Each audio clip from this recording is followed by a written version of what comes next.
All of us right now, the first thing that you're going to notice when you step outside is that it is cold. I mean, this is cold that we haven't had in a couple of years here, and with that biting east wind, that's driving wind chills, what it actually feels like to your skin even lower. So for that reason, the Coast Range, a good chunk of the Portland metro area, and the Cascade foothills under a wind chill advisory.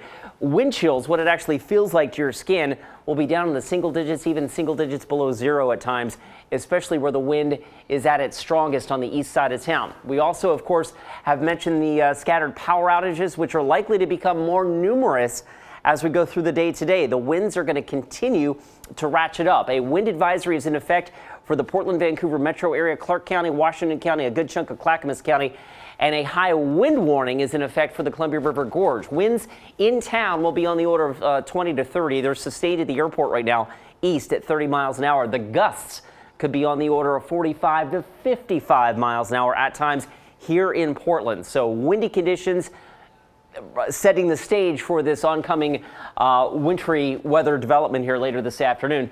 Winds in the gorge may be gusting on the order of 80 miles an hour or more in some cases. And then we get to the wintry weather, right? The wintry precipitation. The pink means a winter storm warning.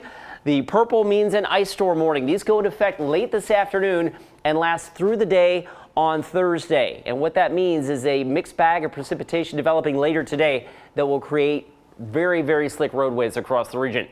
Radar right now starting to show some very light returns. None of this is reaching the ground, nor will it for hours. We've got hours of dry time today before the precipitation moves in, but eventually it will as warmer air out over the ocean tries to ride up and over that cold air that we have intruding on the region at the surface. And there's plenty of moisture out here. So with that, the precipitation will pick up in coverage and intensity throughout the day. Here we are at noontime, 12:30 in fact, on Futurecast, and our model again showing an extremely tight pressure gradient, high pressure to the east, developing low pressure offshore, and the flow between the two just howling through the Columbia River Gorge, and that is feeding in the low-level cold air, right?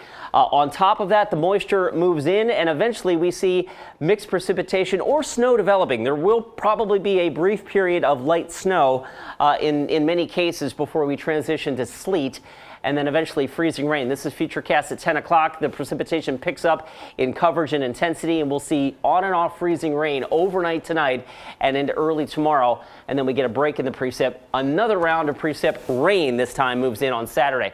All right, the temperature is the key thing. You can see the Futurecast has us locked in. We're 21 degrees right now, and we don't budge at all. So we are stuck right around 20 or so all day long and into the early morning hours, even down in the Willamette Valley, Corvallis at 25. You can see the coast starting to warm up tomorrow morning. So you'll be in the clear in terms of wintry weather there by tomorrow morning. But the Willamette Valley and the Columbia River Gorge will probably stay significantly iced in until we can get the wind reversal and scour out the cold air. And that doesn't happen in Portland until sometime tomorrow night. So we've really got a slick go of it here late Thursday and into Friday. Saturday, we could still see some icy pockets early, but we're confident that we warm up and then we're just into a warmer rain for the remainder of our 7-day forecast. We'll be right back.